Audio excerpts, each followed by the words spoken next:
O Grande Movimento Adventista, capítulo 12. O Desapontamento e o Livrinho Amargo. E tomei o livrinho da mão do anjo e comi-o, e na minha boca era doce como mel. E havendo-o comido, o meu ventre ficou amargo.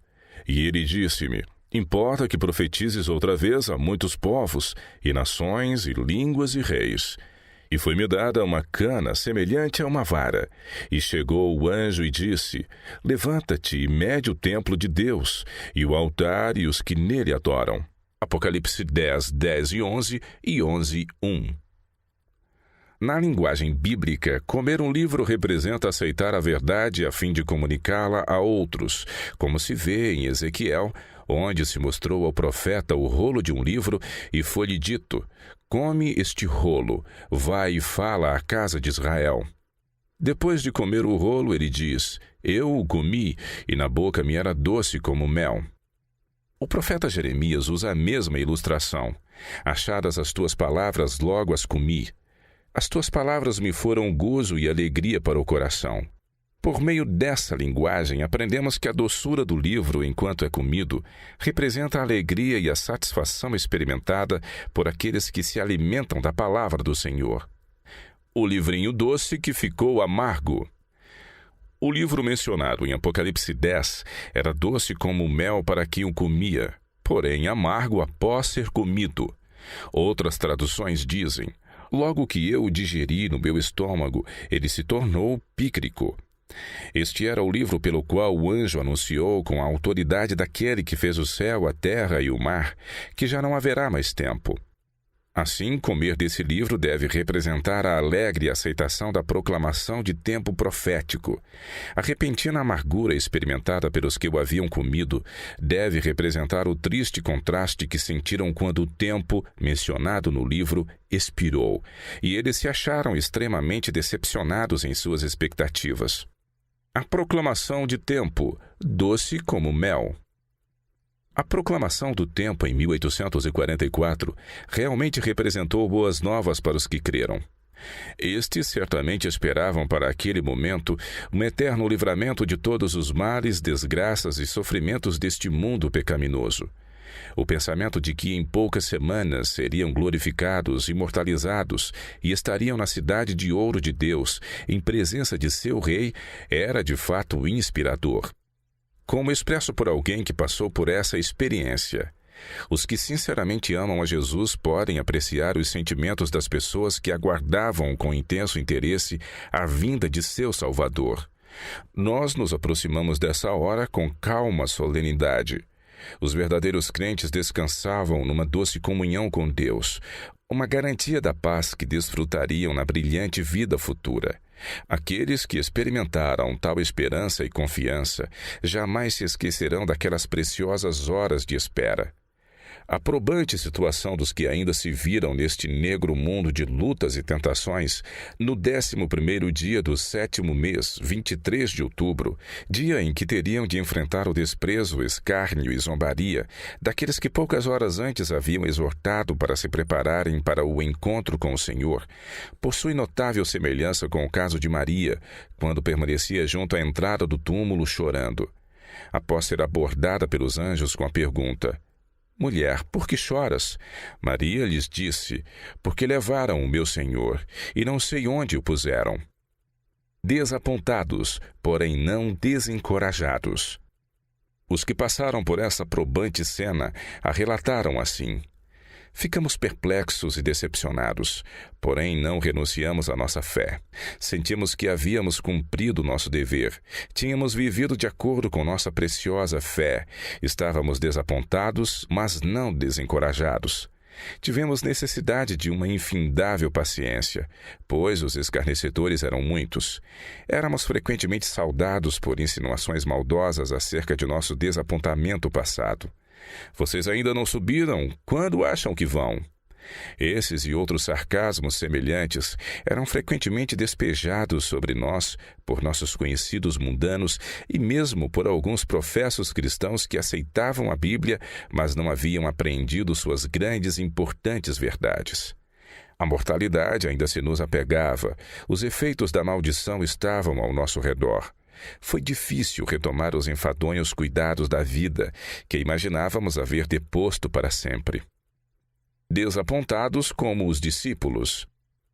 Os sentimentos dessas pessoas, se comparados com a alegria e regozijo que haviam experimentado poucas horas antes, devem ter parecido a eles com uma dolorosa amargura da mistura pícrica. Assim como as massas certamente pensaram após a crucifixão de Cristo, o mundo agora supunha que os crentes renunciariam à sua fé e se juntariam em escárnio por sua suposta insensatez. Para seu espanto, porém, rapidamente perceberam que o amor pela vinda do Senhor não seria facilmente erradicado da afeição dos que verdadeiramente haviam se consagrado a Deus. Nunca me assentei na roda dos que se alegram. O curso seguido e os sentimentos desses zelosos servos são bem definidos nas palavras do profeta Jeremias. Ele escreve: Achadas as tuas palavras, logo as comi. As tuas palavras me foram gozo e alegria para o coração. Pois pelo teu nome sou chamado ao Senhor, Deus dos exércitos. Nunca me assentei na roda dos que se alegram, nem me regozijei. Oprimido por tua mão, eu me assentei solitário, pois me tens enchido de indignação. Porque dura minha dor continuamente, e a minha ferida me dói e não admite cura.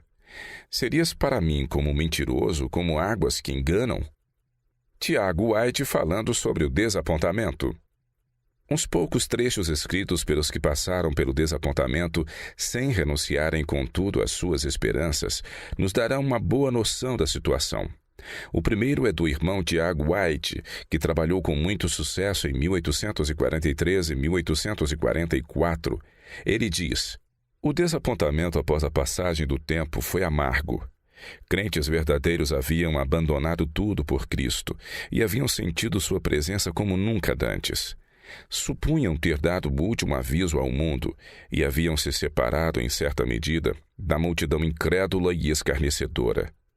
Tendo sobre si a bênção divina, sentiam-se mais ligados a seu tão esperado Mestre e a seus santos anjos do que aqueles de quem haviam se separado.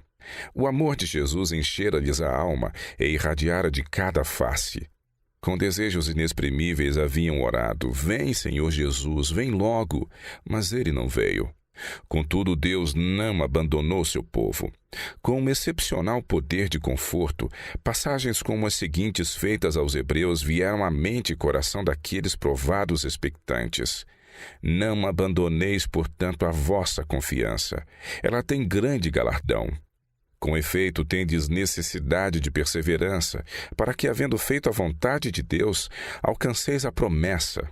Porque ainda dentro de pouco tempo aquele que vem virá, e não tardará. Todavia o meu justo viverá pela fé, e se retroceder, nele não se compraz a minha alma. Nós, porém, não somos dos que retrocedem para a perdição. Somos, entretanto, da fé para a conservação da alma. Os pontos especiais nesse trecho das Escrituras são os seguintes. Primeiro, os destinatários estão em perigo de perder sua confiança em algo que fizeram acertadamente. Segundo, haviam feito a vontade de Deus e foram postos numa situação de provação que exigia paciência. Terceiro, nesse momento os justos precisavam viver pela fé, não por ficarem questionando se haviam ou não cumprido a vontade de Deus, mas pela fé naquele por meio de quem haviam cumprido a vontade de Deus. Quarto, aqueles que não suportassem a prova da fé, mas abandonassem sua confiança na obra pela qual fizeram a vontade de Deus, assim retrocedendo, tomariam o caminho expresso para a perdição. Comentário de N. Saldar, editor do Midnight Cry. No Midnight Cry de 31 de outubro de 1844, cerca de 10 dias após o encerramento dos 2.300 dias, o seguinte trecho foi publicado pelo editor. Tendo em vista todas as circunstâncias envolvidas neste movimento, os benditos resultados que produziu na mente dos filhos de Deus e o ódio e maldade exibidos por seus inimigos, devemos considerá-lo como o verdadeiro clamor da meia-noite. E se tivermos alguns dias para testar nossa fé, ainda estará em harmonia com a parábola das 10 virgens. Pois quando todas se levantaram e prepararam suas lâmpadas, haveria ainda um tempo em que as lâmpadas das virgens loucas estariam se extinguindo. Isso somente poderia acontecer depois da passagem do dia 10º, pois até aquele momento suas lâmpadas ainda brilhariam.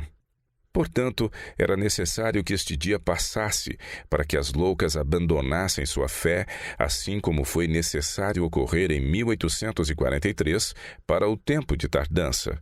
Um pequeno atraso, portanto, não é motivo de desapontamento, mas mostra como Deus é preciso no cumprimento de sua palavra. Apeguemo-nos, portanto, firmemente à profissão de nossa fé sem vacilar, pois quem fez a promessa é fiel. Comentário de Joseph Marsh, editor da Voz da Verdade. Na Voz da Verdade, de 7 de novembro de 1844, lemos: Alegremente admitimos estar equivocados quanto à natureza do evento que esperávamos ocorrer no 10º dia do 7º mês, mas ainda não podemos admitir que nosso grande sumo sacerdote, nesse dia, não tenha realizado tudo aquilo que o ritual típico, justificava que esperássemos. Agora cremos que ele o realizou. Em 1844, os adventistas esperavam que no 10º dia do 7º mês, os 2.300 dias se encerrariam, e Cristo completaria nesse dia sua obra sacerdotal e voltaria à terra para abençoar seu povo. Em estudo posterior, porém, demonstrou-se que o que ocorreu de fato nesse dia foi o início de sua obra de purificação do santuário celestial e não a conclusão de seu ofício como sacerdote. Naquela época, ninguém sequer suspeitava da existência de um santuário no céu. Em vez de considerarem a purificação do santuário como parte da obra sacerdotal de Cristo, haviam alegado que a purificação do santuário representava a purificação da terra pelo fogo por ocasião da vinda de Cristo. Se tal purificação não englobasse naquele momento a terra toda, envolveria pelo menos a purificação da terra de Canaã. Entendia-se que o santuário representasse a terra. Essa ideia foi apresentada num artigo de George Storrs no Midnight Cry de 25 de abril de 1844. Ele pergunta: qual é o santuário a ser purificado? No passado, eu imaginava que envolvesse a terra toda, e ainda creio que seja parte dela. Mas que parte? Vou me esforçar para responder a essa pergunta. Após referir-se à promessa feita a Abraão, a confirmação da mesma a Isaque e a sua renovação a Jacó, Storrs então mencionou o Cântico de Moisés, composto por Miriam após a travessia do Mar Vermelho. Nesse cântico encontram-se as seguintes palavras: Tu o introduzirás e o plantarás no monte da tua herança, no lugar que aparelhaste, ó Senhor, para a tua habitação, no santuário, ó Senhor, que as tuas mãos estabeleceram. Êxodo 15, 17. Se o leitor comparar cuidadosamente o texto acima com o registro de seu cumprimento feito pelo salmista, vai perceber que nem a terra da Palestina é declarada ser o santuário. Referindo-se ao modo pelo qual o Senhor guiou os filhos de Israel, Davi declara: E conduziu-o até ao limite do seu santuário, até este monte que a sua destra adquiriu. No cântico junto ao Mar Vermelho, lemos que a terra de Canaã era o lugar que ele havia preparado para habitar no santuário. Portanto, nessa citação de Salmos, o Monte Moriá, onde o santuário foi construído, é chamado apenas de o limite do seu santuário, mas neste mesmo salmo é dito: escolheu antes a tribo de Judá, o Monte Sião que ele amava, e construiu o seu santuário durável como os céus e firme como a terra, que fundou para sempre. A purificação do santuário foi interpretada como sendo a purificação da terra. No artigo acima referido, após citar a suposta prova de que a terra, ou pelo menos a região da Palestina, fosse o santuário, o irmão faz então a pergunta: como se dará a purificação do santuário? Ele responde com as palavras do profeta Miqueias: porque eis que o Senhor sai do seu lugar e desce e anda sobre os altos da terra. Os montes debaixo dele se derretem, e os vales se fendem, são como a cera diante do fogo, como as águas que se precipitam num abismo.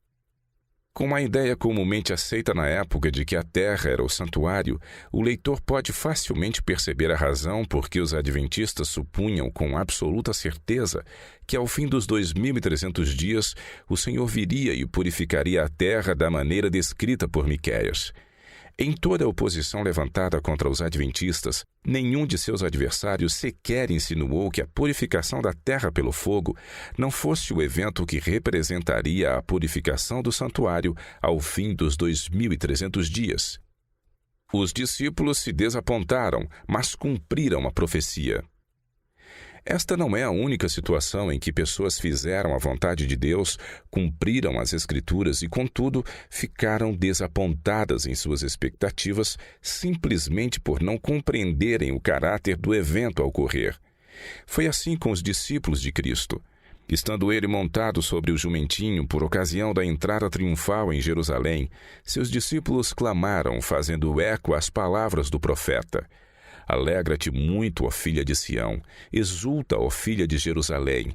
Eis aí te vem o teu rei, justo e salvador, humilde, montado em jumento, num jumentinho, cria de jumenta. Era tão necessário que houvesse então tal aclamação, que caso calassem, as pedras clamariam. Os discípulos supunham que Cristo iria imediatamente subir ao trono de Davi como rei temporal. Ora, nós esperávamos que fosse ele quem havia de redimir a Israel. Foi por essa razão que clamavam: Bendito seja o reino de nosso pai Davi, que vem em nome do Senhor. Quanta aclamação haveria nessa ocasião se houvessem entendido que em menos de uma semana Cristo estaria morto no sepulcro de José e rodeado pela guarda romana. Quanta glória a Deus seria dada e quanta consagração haveria entre os adventistas em 1844 se tivessem entendido que a purificação do santuário, ao fim do tempo profético, duraria por uma sucessão de anos antes que o Senhor viesse. Nenhum erro na contagem dos 2.300 dias. Ao revisarem cuidadosamente a contagem do período, os adventistas não encontraram nenhum erro. Porém, o Senhor não veio e a terra não foi purificada por fogo. Qual era o significado? Tinham certeza de que o Senhor estivera com eles naquele grande movimento, mas agora estavam perplexos. Sua confiança em Deus permanecia inabalável. Sabiam que ele não iria abandoná-los. De alguma maneira, a luz seria enviada. A probante questão perante eles aparece nas palavras de Jeremias já citadas. Serias para mim como um mentiroso, como águas que enganam? Sua fé não acalentava essa dúvida, pois se lembravam das palavras do Senhor que, por meio do profeta Abacuque, acerca da visão, que diziam: Ao fim falará e não mentirá. A declaração escrita pelo editor do periódico A Voz da Verdade, mencionada anteriormente, esclarece sua posição. Mas ainda não podemos admitir que nosso grande sumo sacerdote, nesse dia, não tenha realizado tudo aquilo que o tipo justificava que esperássemos. Descobre-se luz acerca do santuário. Hiram Edson, de Port Gibson, Nova York, disse-me que no dia seguinte à passagem do tempo, em 1844, enquanto orava atrás das pilhas de cereais amontoadas no campo, o Espírito de Deus se apossou dele de maneira tão poderosa que quase foi lançado ao chão. Com isso veio a seguinte impressão: o santuário a ser purificado está no céu. Ele comunicou esse pensamento a Crozier e ambos investigaram cuidadosamente o tema. No início de 1846, uma elaborada exposição segundo uma perspectiva bíblica sobre o assunto do santuário foi escrita pelo Sr. Crozier e impressa no The Star, um periódico então publicado em Canandaigua, Nova York.